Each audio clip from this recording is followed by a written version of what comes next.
Tired of your life? Looking for something new? Want to try on a new perspective? Here are 10 questions to ask yourself before hitting the road, or honestly, before doing anything that takes you into a new perspective with your life and your family. Mama says namaste. Mama says namaste. Making a family can be easy and fun. Oh yeah, but raising a family can be a whole different story. From spouses to kids to the crazy daily grind, life often directs us away from connection and more into reactive chaos. If you're tired of that cycle and are seeking something beyond the picket fence blues, this is the show for you. I'm Ashley. And I'm Nathan. And we're here to take you from chaos to clarity by bringing awareness and intention into your home, not waiting for one day, and highlighting how the uniqueness in each of us strengthens all of us. Take a deep breath in and let's start a brand new day. With Mama says namaste. So in this season of travel, where we are actually literally traveling again, we wanted to dig into this idea of how to travel to that life that you don't want to escape from. And this is an amazing idea that a lot of us don't always consider. I didn't consider until I married this wonderful woman. But, we oftentimes think there's a life that we're supposed to do. Uh-huh. Or that we are, we're married with children. It's time to be responsible adults and do things the way our parents did them. Right. And maybe that's not the way you want things to flow in your family. I mean, we kind of, like so many people, sometimes life just happens and you kind of wake up one day and everything's changed. Yeah, exactly. You wake up and all of a sudden you realize that, your life is kind of running you versus you actually having a say in where things go from here.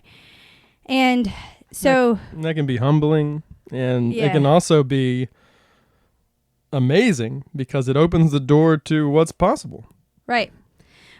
And so I got a quote a long time back from Seth Godin that says, instead of wondering when your next vacation is, maybe you should set up a life you don't need to escape from. And so the blog post today shares our story. I mean, I really break down as to, what we've been doing since 2016 when we took off on our adventures and how we made that work and what we were looking at. And in doing that and in us kind of addressing our own process of getting on the road, we created a download that is 10 questions to ask yourself before you go on the road. And I'm sitting here and I'm looking through this. So even like last week when I was talking about before your family adventures, ask yourself these questions. Well, this is digging even deeper into that. And by the way, Nathan, I'm really glad you're back with me today. Hey, it's good to be back, Instead of waiting in a shop all day long last week. Yeah, it was not what I was expecting. But, life goes on. That's the way life is, You got to go with what you're expecting. And I learned a lot about the small town of Blakely, Georgia. There you go. And its inhabitants. So as we go through our stuff today, we're going to share little bits of our story, but then also lace in some of these questions to ask yourself. And the first question there is, what is your why? Why do we need to know that, Ashley? When you don't have the why or the reasoning behind, then we do find ourselves just bumbling along and bouncing around. When you don't have purpose, you don't have direction? Is that what you're saying? There can be some aimlessness that can go. And sometimes there's beauty in serendipity. That a whole family bouncing around without an idea of how we're going to work together or what our desires are can also create a lot of conflict. And so we look for and encourage building a family vision, getting clear on what is so important for you. Well, and that really takes, that's a quick family meeting where you just you already know some things that are important to each other, but it's important to hash that out and bring it to the forefront, because you might be surprised. Your kid might say, well, I want to surf everywhere we go. Well, you can't surf everywhere, but we could figure something else like that. Paddleboard, all sorts of things. And so, you're figuring out your why and your goals really for your family direction. Right. Is really critical. First step.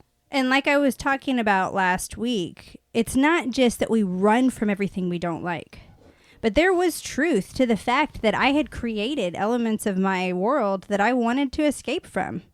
I wanted to escape from feeling like I was overscheduled and feeling like I had a zillion obligations that we had to cover. I wanted to escape navigating all of the babysitters that may or may not show up. I wanted to escape coordinating 5 differing schedules in different directions. I wanted to escape the ongoing house repairs that I was having and the lawn maintenance. And honestly, it wasn't really the house repairs and lawn maintenance. It was me needing to constantly have a project going on. I'm glad you accept that now. Right. And we wanted to escape the demands of work pulling us away from what we wanted to create in our home. Which was vital family. I mean, we really wanted to create a family that could expand and that we enjoyed. A family that we were looking forward to going home towards. Right. And that's what we worked on. And so we want to address that number 2 question, what's holding you back? I mean, what is your biggest fear? Well, there's lots of them. Health insurance and job security and will my kids be happy? Will they find friends? Good. We've got a blog post episode and a podcast episode for every one of those. Perfect. Good. Oh, thank goodness. We're all set. Your kids will be fine. No, you have to think about this. There can be fears of the unknown. However, you're not going to know until you go and you step into it. And it is important to hedge yourself against those fears, to be prepared so that you know nobody's going to freak out. Right. So Eleanor Roosevelt says it takes just as much time and energy to wish as it does to plan. So just think about that. I mean, what are you wishing for? I wish things were this way. Well, okay, plan for it. How can you make things that way? I wish my kids wouldn't spend so much time on their cell phones. Well, let's plan for a vacation that is in a dead zone. There you That's go. what we're about to go into. I'm sitting here prepping in advance this week because we are headed this Thursday through Saturday to some campground in Louisiana that sounds wonderful yet has 0 cell service. And I'm thrilled. I'm looking forward to being fully unplugged. And we often get that is we can't pull our kids away from the screens for whatever, video games, cell phones, whatever it is. And I've found that I think sometimes where we haven't noticed the struggle is because we haven't had it available for there to be a struggle. You know, when we're in no cell phone areas, and when we're in places with spotty internet, when we don't have, an iPad and a telephone for every single kid, it's not as convenient, and we stay busy. Yeah. And, we have the convenience of having done this since our kids were very young, between 4 and 10. Mm-hmm. And so they've kind of grown up in this world. But it is important to kind of prepare your children for, hey, we're going to get out there. We're going to be doing some things, and you might not have access. Mm-hmm. And it's going to be cool because you're going to feel what it was like when we were kids, where you would be out all day and nobody had any way of getting in touch with anybody. And that's okay. I know. It's funny because we actually were talking about that and saying, no, that's scary. Somebody didn't accept any incoming calls. Yeah. And unknown incoming calls. Yeah, my dad doesn't accept unknown calls unless he specifically knows to expect something, and then he'll turn it on. And yeah, Nathan's first thought was, well, that's dangerous. And then I thought, well, is it? I mean, there was a time when we weren't always 100% accessible. And is it really? True. But if the phone rang, I know. You didn't just leave it, or you didn't put your phone at home on silent because you didn't want to be bothered. True. If grandma died, also 5,000 you'd miss ways the call. to access people now. Truth. And so that's the thing. I mean, I think we use screens as our safety crutch a lot of times. So that's our justification for holding on to it too. It's a safe poison. Anyway, we completely got off on a tangent there. But when it comes back to this, what is holding you back? Go through those fears and think about the reality of those fears. And like I said earlier, we have a lot of podcasts on it. We have a whole podcast that's on, but what about socialization for my children if I'm traveling, or safety, deliberate dialogue in the CIA. That's another one that we have an episode on that is talking about safety with our kids and insights from our ex-CIA friends. So think about what you are wishing for, not just what you're afraid of, but let's plan ahead. What do you wish for? Is it more downtime? Is it traveling? And can you quantify this wish into a realistic plan that you can add to your life? The third question there is just simply looking at what does comfort look like to you. Now, again, we're with the PDF that I have that really has this all laid out. And props to my awesome mom assistant, Sheila, for making it look beautiful. It's fun to go back and look at it now because it has pictures from when we were, let's see, I think we had just covered the bottom portion of the U.S. when I created this download. And at this point, we started in 2016. Our girls were just turned 3, 6, and 9. And by the second year, we had hit all 48 states minus Alaska and Hawaii. And so this was kind of halfway through that trip. But anyway, this download has these specifically thinking about that idea of doing a road trip and what those look like. But these questions, again, go deeper than just an RV road trip. They go to what you're looking at for your next season in life. Go through these same questions and think about whatever this new season of life is that you want to embark on. What does comfort look like for you? One of the things that we realized was the boilerplate comfort that was sold to us in society wasn't that comfortable. Mm-mm. Like climbing the corporate ladder, making 6 figures, having people work for you and come into your house and clean and take care of your children.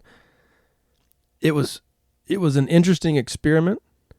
I would do it again to learn what we did, but it gave me some affirmation that that's not what we want. That's not what I want. Yeah. I don't want somebody kind of partially raising my children for me. And I try to get the good stuff in after hours when I'm fried.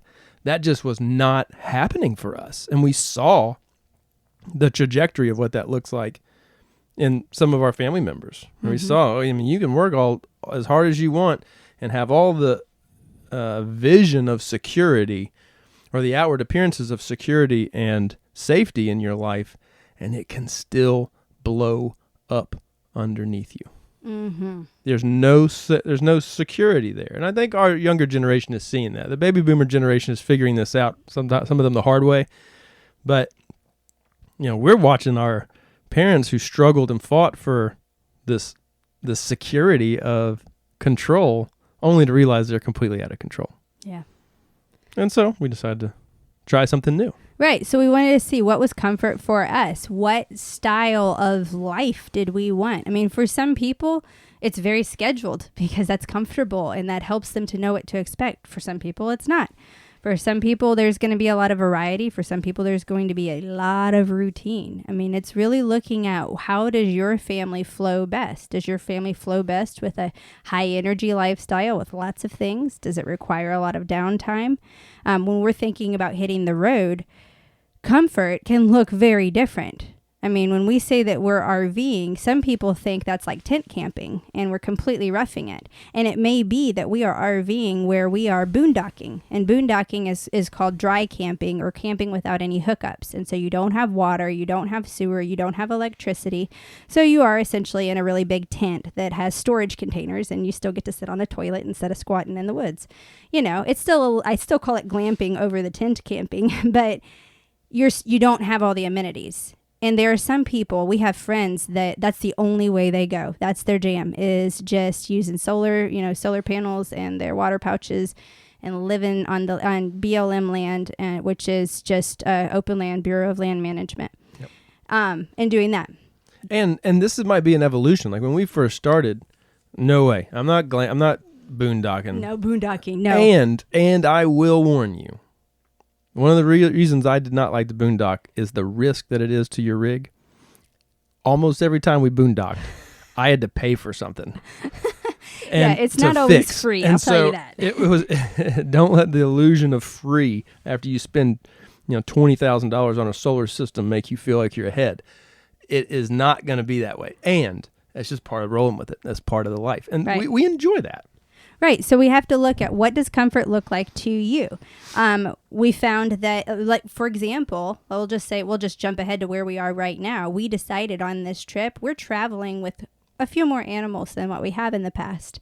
And those animals require proper temperatures. And that means that we need to keep that in mind. Boondocking, and where I would need to plug in heating pads, is not going to work very easily for some of our animals. And so how can we make this work? So we decided we're going to camp this time, for the most part, with full hookups. Yeah.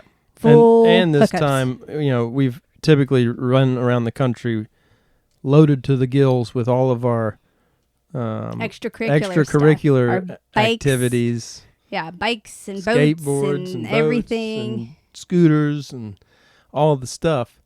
And we didn't bring hardly any of that stuff this time, which has been, everybody has said, oh, it's so much easier to move. Oh, it is, which is great since we hopped 3 campsites at this campground. There you go.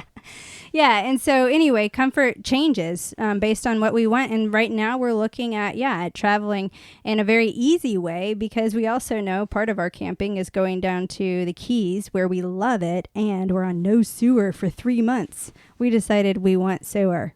I decided. Poor I Nathan want sewer. has decided. Yeah. All right. So number 4 then, and this kind of goes with kind of creating the plan again, is what are you going to do for your house? This idea of hitting the road or changing your lifestyle is not just for millionaires. And it's not just to say once you've hit the I'm an emotional millionaire. Ooh, okay. Now that's another point. I was going to say it's not that you have to, hit the 6-figure income and have the whole climbing the corporate ladder, and then that's when you decide you're going to change your season. It is looking at other aspects. And first and foremost, what you just said, I call that out in the podcast or in the blog post, is first look at what is your purpose for money. And we see money in a different way, and we see riches in a different way. Well, it's been an evolution. I mean, we have also spent the last 6 or 7 years around a lot of retirees. There's not a whole lot of young people that are out here doing it with their families full time like we are. And so in that interaction with retirees, I've really come to learn that we're enjoying the same level of life.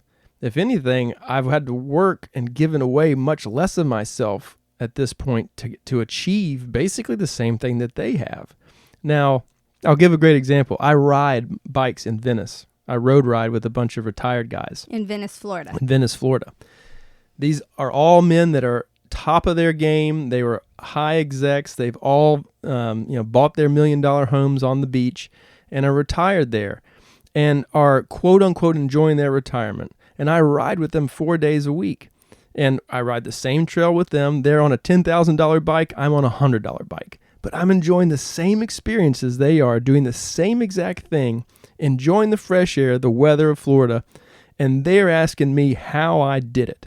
How do I manage to enjoy my life in the way that I do? And so, I kind of explained to them that, I looked at you guys and just saw that wasn't what I wanted. I didn't want to work 40 years and get my 401k and my retirement account and hope we're still around to celebrate with me. Yeah. Yeah. Because what I realized is I did not realize how much stress I expressed on a daily basis trying to move the world in the direction that I needed it to go to get my numbers where they needed to be. Mm-hmm. I do not miss those days. I enjoy finding one client that pays for our lifestyle for 6 to 12 months.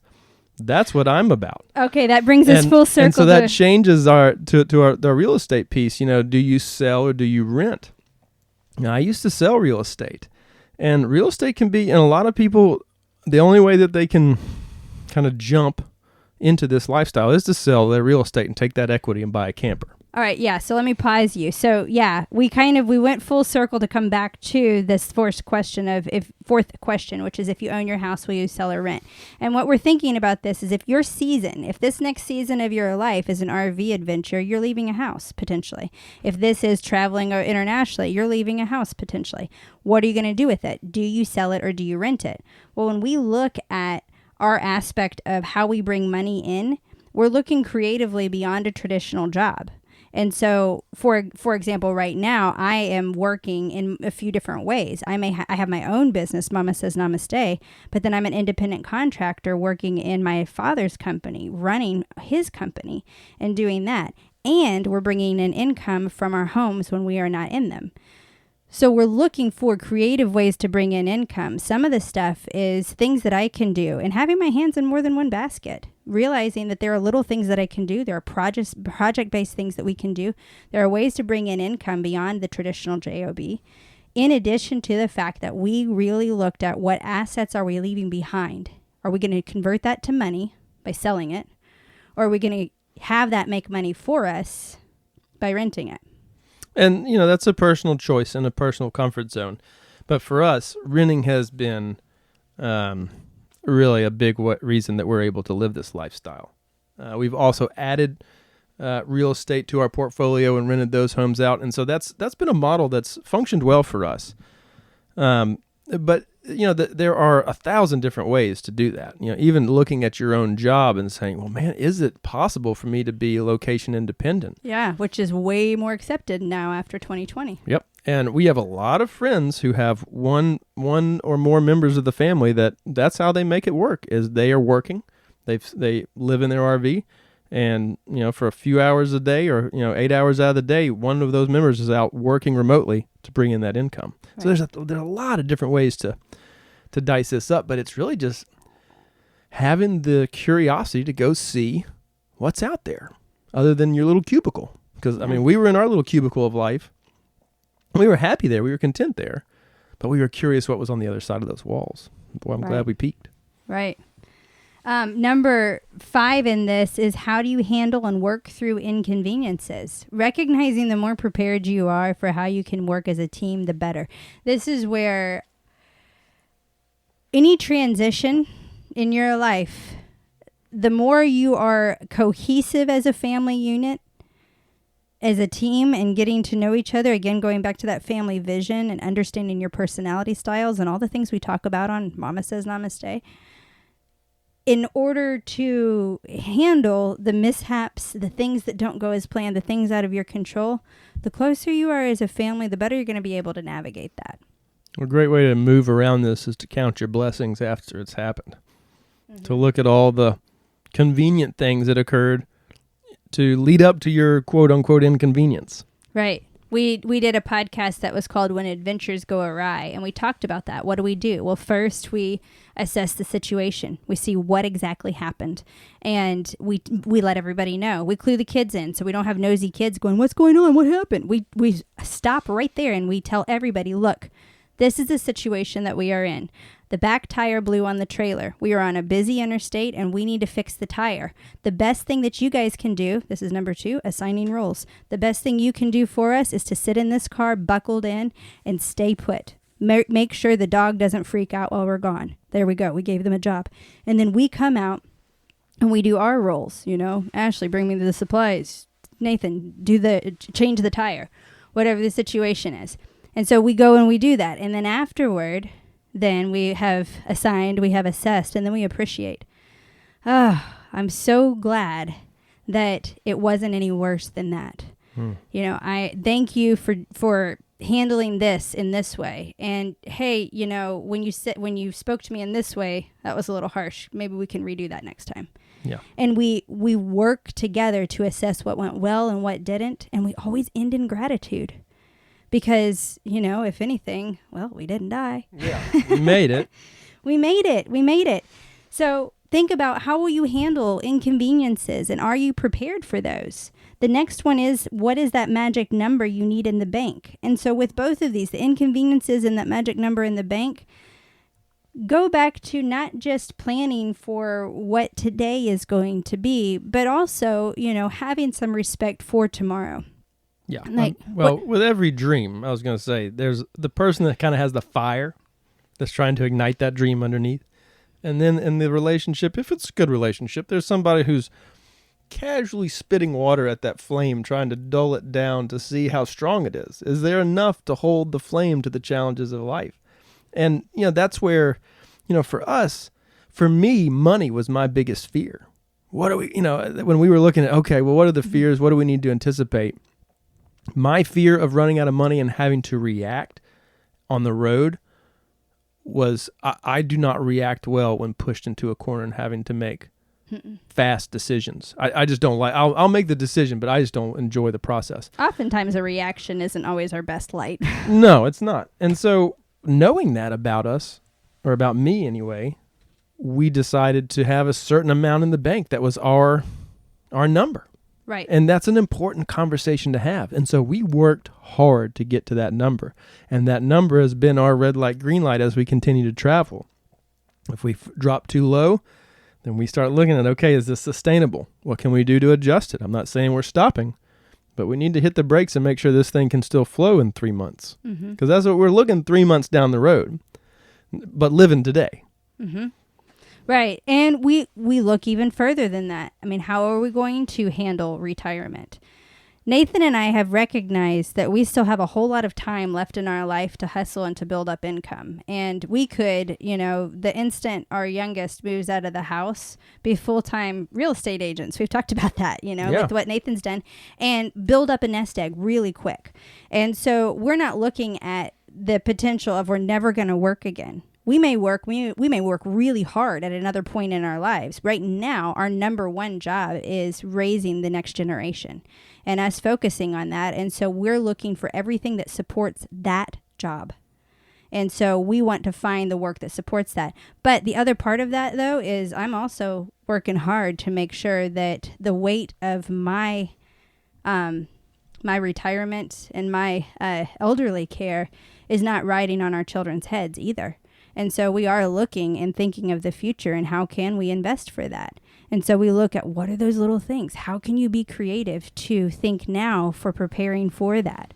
So when we talk about taking a big transition and moving into something else, it's not like it's all fly by the seat of the pants at all. I mean, I'm taking into account the safety or the level of security needed for both Nathan and I to step into this without being overcome by fear. Because anytime you step into the unknown, there's going to be fear.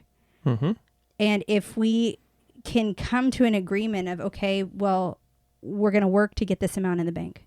We're going to get these things flowing so we're not having to worry about retirement. And later on, when we are unable to work, we're looking for ways to provide for us when we physically may not be able to. When we've covered those, I know that we've created more of a safety net for Nathan and me to feel a lot more confident about a next step. That's the point of looking at your finances, is to create the safety net that gives you a little bit of cushion. Not to say I never have to do anything again, but working as a concerted team to think of the present moment. If an emergency happens, how will we handle that? And the future. If something were to happen to you, I want to know right now that I can figure out how to make this work and not struggle in my desire to show up for you as a caregiver. I mean, it kind of flips the head on how do we live sustainably today versus for 30 years from now. Because a lot of times that's how, a lot of my 65-year-old plus friends, that was their model, is let's delay life.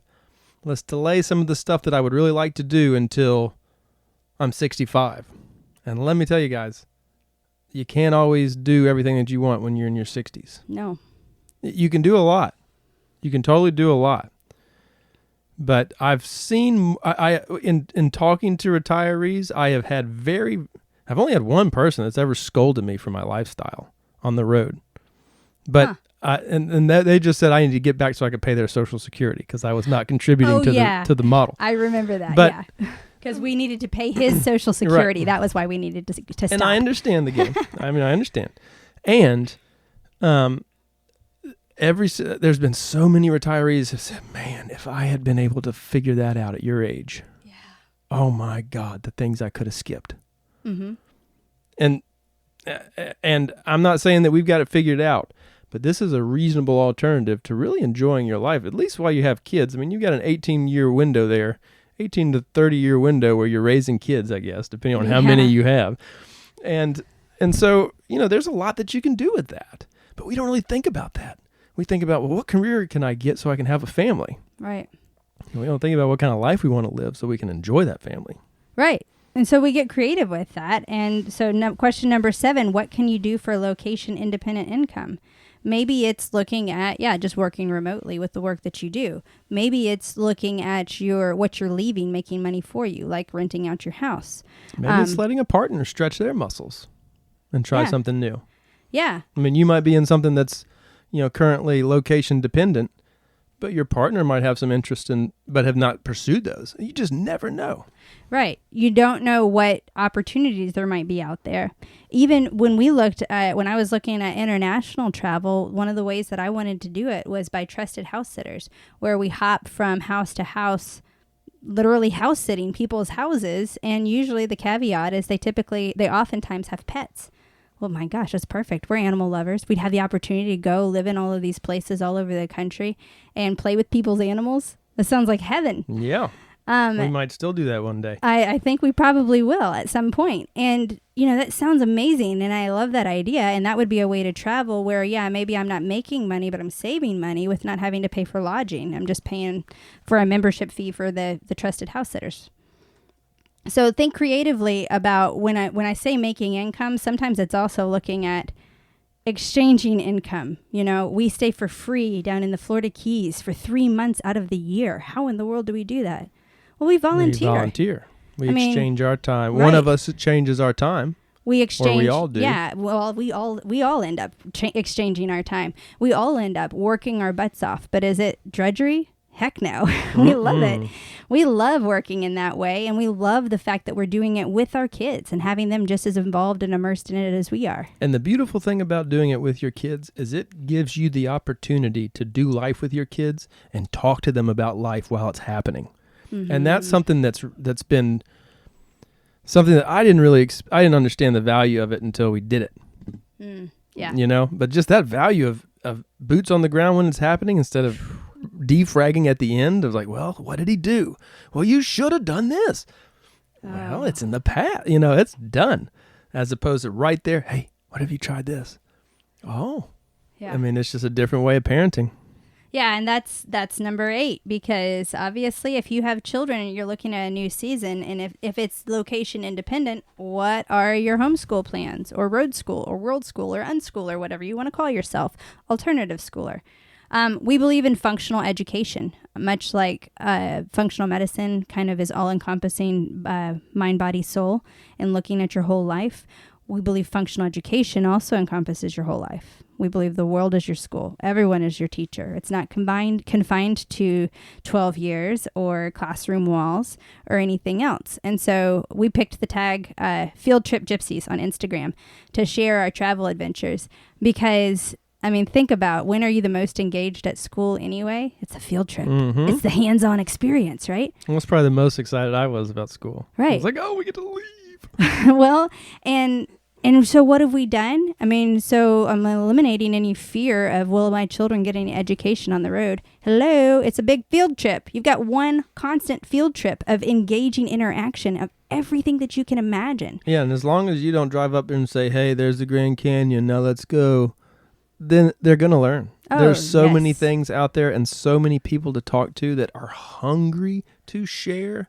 Enthusiasm is contagious. That's what we find is there's so many retirees now that are, they're basically doing what they were doing in the school system, sharing their enthusiasm about, a certain area or a certain locale. And they're sharing that with the young people that they're encountering. My goodness. We can do that now and, give our children some exposure that, they don't even know is out there because, they haven't even read about it or you haven't taken them. Number 9, what roles will each of you fill? How are you going to play into your strengths? Well, understanding what your role is really critical because you'll make mistakes. It's not to say, like, when we go out, get in your role, Nathan. No. Your place is in the kitchen. Yeah. No, it's not that at all. It's simply that we feel confident in moving forward together when we're both clear on what the other one is doing. It's a lot harder if we're feeling like we're stepping on each other's toes. We're trying to cover for somebody that you're watching run around. Right. And so the more that we can communicate, hey, I've got this, if you've got this, can you handle that? The better we're going to be in the process. And for us, We use that foundation of looking inward first for everything. That foundation of understanding who you are and how you tick, what triggers you and what motivates you. And I use the DISC personality assessments to do this, not to label or excuse somebody, but to open that door to self-awareness and help to kind of put some words and affirmation to what may resonate with them in a way that helps them see their own strengths and kind of bring out that inner light. And so we recognized in our family that, okay, we have to have some downtime. We have family members in our family that can't just go, go, go, go, go. I think that's a reality for everybody in life. We have to have downtime added in. We also just look for those things that light up each of the different styles. I mean, when we were first going on the road, we had 2 super socialite children and 1 super introvert child. And so our way of balancing that is we weren't on all the time to where that was at the expense of our one child who really needed a break. But we also recognized needing to prioritize the social time and the family stuff. And so we would do, like, we'd go to a rally and we joked about calling it binge friending, because you go to a rally and it's basically like family camp for a week. And you just have all these kids everywhere and all these families, and you're just constantly visiting. You're constantly on. And while 3 out of 5 of the family members thrive in this environment, there's still a need for recharge for everybody. And so we would always pack a recharge week the week after, where that really was our focus, was just downtime and not talking. Yeah, just getting away, getting out where there's no cell service and you can just get a break. But it's recognizing those strengths and those weaknesses in each of us and what drains us and what refills us that is important to keeping that boat rolling on a happy note. And then number 10 is just, what will it take for both of you to be comfortable with such a big change? And that's where just kind of laying down, what does it take? I mean, for us, we boiled down to we need to have this much in our bank account. That was one thing. That was, we have to have that before we're comfortable with the change. We also have to have an idea of a direction. We wanted to be educated on where we were going. So we weren't comfortable with the change of doing it until we did some due diligence and research on RVing. Yeah. And once you figure that out, it can be really smooth sailing, but it's not fun to figure that stuff out on a rainy night when you're trying to back into a campsite. And you haven't planned and any nobody's of it planned anything, and everybody's ticked. And so to avoid those, because those can be real roadblocks that can blow you off and say, is this really what we want to do? I didn't want to go through this much challenge. Let's just give up. Well, it's easy to do that on the road too. There's a lot of things that can push you to make you think, I shouldn't be here. Mm-hmm. So if you are prepared for those and you kind of know, well, I get nervous if we're around this, or, I need to know where we're going, and I like to travel in the morning so that we have plenty of time to get there. Well, then we schedule ourselves accordingly. Mm-hmm. But it's out in the open and we know. Right. Right. So think about, what do you dream of doing? What's your wish for your family, and how can you make that wish happen and turn it into a reality? What does that look like? If you are considering hitting the road, or if you're just curious about looking at, the life adventures of doing it in the way that we have, I have this download, the 10 questions to ask yourself before hitting the road. So we just did a Cliff's Notes version of it here, and I have it more in depth with links to dig deeper and more blog posts and podcast content to dig into. As well as, actually, now that I'm remembering, on the download page, there's actually a whole bunch of curated information for you specifically for hitting the road, including the 90-day family road trip. And I addressed that some last week as we hit on the subject of recess. So if you are listening to it the week that this is airing in March 23rd, or 22nd, 2023. If you're hitting it this week, go to the homepage of Mama Says Namaste, and you'll scroll down and you will see the most recent blog post there. And it's how to travel to the life you don't want to escape from. If you're listening to this at any other point and you want to get that download and are having a hard time finding my blog post, simply go to mamasaysnamaste.com/family adventure. Just enter /family adventure on the website, and that will land you on a page. You'll see a video from Nathan and me from when we first hit the road. Whoa. And you will see, Babies. And you will also find in there all of the download and all the extra info as well. So think about this with your family. Get beyond the wishing stage. Start planning. And then put a date on it and act. So that you really get clear on the why for this life and what you want to look back on your deathbed and go, those were the memories I want to hold on to. That's the legacy I want to leave.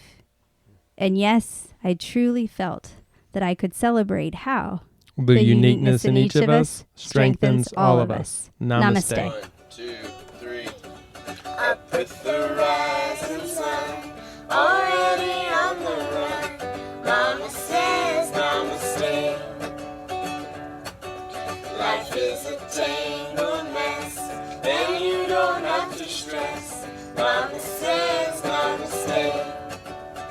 'Cause today I will stand up and be all the change that I want to see in this world. Boys and girls, you gotta have to stand up to be free. Namaste in your home. Take a deep breath in and let's start a brand new day. With Mama says namaste.